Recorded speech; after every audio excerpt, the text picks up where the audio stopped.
Hannah Cornelius was just 21 years old, a brilliant student, a loving daughter, and a young woman with her entire future ahead of her.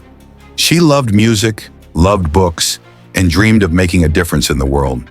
But one ordinary night, while simply being kind and offering a friend a ride home, her life was stolen in a way so cruel, so senseless, that it shocked the nation and broke countless hearts. This is the tragic story of Hannah Cornelius. Hannah Cornelius was born on February 12, 1996 in Cape Town, South Africa. She came into the world in a family built on law, justice, and compassion. Her father, Willem, worked as a magistrate, while her mother, Anna, was a lawyer. Together, they raised Hannah in a stable, loving environment, instilling in her values of kindness, hard work, and a sense of responsibility toward others. Growing up, Hannah was known for her intelligence, adventurous spirit, and her deep compassion, not only for people, but for animals as well. She volunteered at Tears Animal Rescue in Cape Town, where she cared for abandoned and neglected pets, finding joy in giving them love and comfort. Friends described her as someone who lit up every room she entered. By 2015, she had begun her studies at Stellenbosch University, pursuing a bachelor's degree. Stellenbosch was a vibrant university town east of Cape Town, surrounded by vineyards and lively with student life. Hannah quickly adapted to campus living, making friends easily with her warm, approachable nature. She stayed at the Irene Ladies' Residence, a place where she became part of a close-knit community. During her second year, Hannah met Cheslin Marsh, a theology student. They formed a strong friendship, bonded by their shared humor and easygoing nature. To everyone around them, it seemed like Hannah's future was full of promise. A bright young woman destined for greatness. But in May 2017, that bright future was stolen in one of the most brutal crimes South Africa has ever seen. On the night of May 26, 2017, Hannah and Cheslin joined friends for drinks in Stellenbosch. They were simply blowing off steam after a long week of classes and assignments. The group chatted, laughed, and enjoyed the evening like any other group of young students would. As the night wound down, Cheslin offered to walk Hannah back to her residence. Stellenbosch was known for its charm, but its darkened streets could also be dangerous for a woman walking alone. Hannah gratefully accepted his company, appreciating the simple kindness. When they reached her residence safely, Hannah, ever thoughtful, offered to give Cheslin a lift home in her old Volkswagen City Golf, a car gifted to her by her grandmother. Cheslin had planned to ride his longboard back, but Hannah insisted with her gentle smile. She cared too much about her friend's safety to let him travel alone at that hour, especially down those dim and deserted roads. At around 3:23 a.m., she pulled over on a patch of grass to drop Cheslin off. They said their goodbyes, laughing softly, unaware that four men lurking nearby had set their sights on them, changing the course of both their lives forever. The four men, later identified as Vernon Witbooi, Geraldo Parsons, Eben van Niekerk, and Nashville Julius, approached Hannah's car. At first, they walked past casually, but moments later they circled back. Using the shadows of a truck for cover, they pounced with frightening speed. In an instant, the passenger door was ripped open. Knives and screwdrivers pressed against their throats. Hannah and Cheslin barely had time to register what was happening before they were trapped in their own safe space. The men forced themselves into the vehicle with ruthless efficiency, barking orders and threatening violence. Hannah was shoved between the front seats, surrounded by strangers who reeked of alcohol and aggression, while Cheslin was held in the back. Within minutes, her beloved car, once a gift from her grandmother, was hijacked, now a prison on wheels. The normalcy of their night was shattered in seconds. By 3:40 a.m., the stolen Volkswagen disappeared into the night, swallowed by the darkness, leaving behind only silence and the echo of terror. The attackers drove Hannah's car aimlessly before eventually forcing Cheslin into the trunk. They stole his shoes, jacket, and bank cards, attempting to withdraw money from an ATM under the cover of night. But Cheslin, in a desperate act of defiance, gave them the wrong pin, buying precious moments of resistance.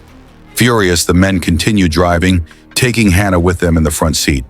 She remained calm, compliant, and silent, staring straight ahead into the darkness. Her hands trembled slightly, but she did everything one is told to do in such situations. Cooperate, don't fight, stay alive. Yet her captors were relentless, unpredictable, and cruel. At one point, the men stopped near Kryfontein. They pulled Cheslin from the trunk and brutally attacked him with bricks for refusing to hand over money. The violence was merciless. He was left bleeding and unconscious on the roadside, his life hanging by a thread. Hannah's nightmare, however, was only just beginning. As the car doors slammed shut and the engine roared again, she was alone with 4 predators, trapped in a nightmare from which there would be no escape. After abandoning Cheslin, the men drove Hannah to an abandoned paintball field. There, she was repeatedly assaulted by all 3 men. Despite her compliance, her pleas meant nothing to them, but they weren't finished. The group then transported her to a vineyard. In that lonely, desolate place, as the morning sun began to rise, Hannah was dragged from the boot of her car. She clung to the vehicle, panicking, begging for her life. But her captors showed no mercy. One of them stabbed her. Another struck her with a massive 42-kilogram rock. The impact was devastating. Her life was ended instantly and brutally. Hannah Cornelius was just 21 years old. Meanwhile, against all odds, Cheslin Marsh survived. Despite being beaten with bricks and losing hearing in one ear, he stumbled to a nearby home at dawn.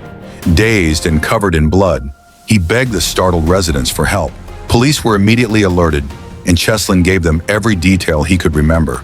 Descriptions of the men, the stolen car, and their movements. But by the time help arrived for Hannah, it was too late. Her body was discovered in the vineyard later that morning. The nation was left reeling.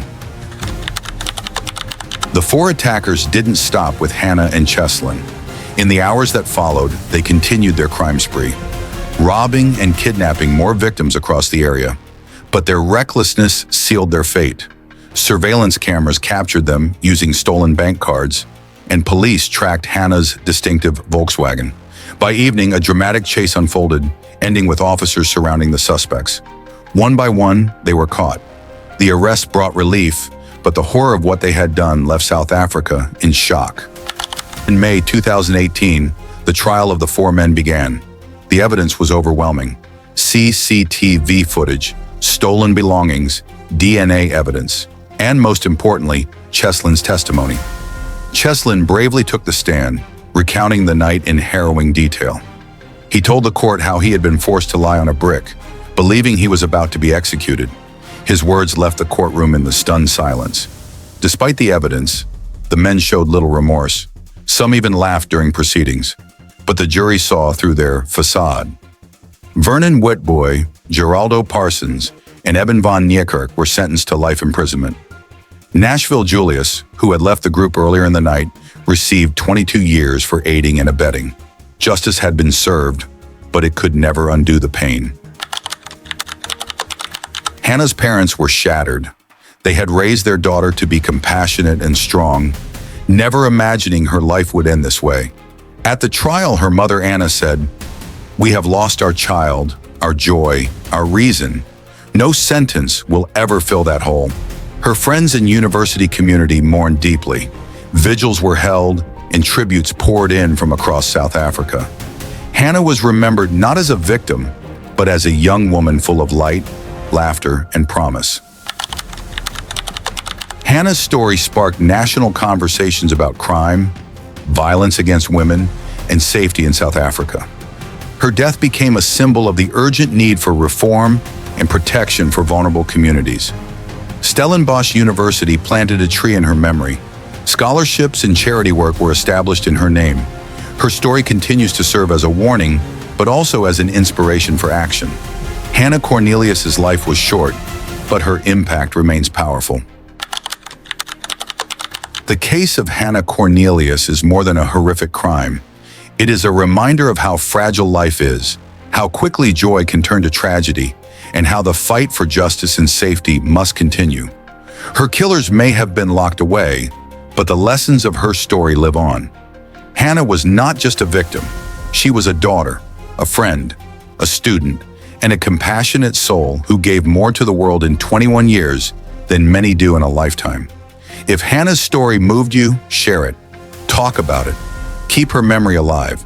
And if you want to see more true crime stories told with the care and respect they deserve, make sure to like this video, Subscribe to the channel and leave your thoughts in the comments below. Sometimes remembering these stories is the first step to making sure they never happen again.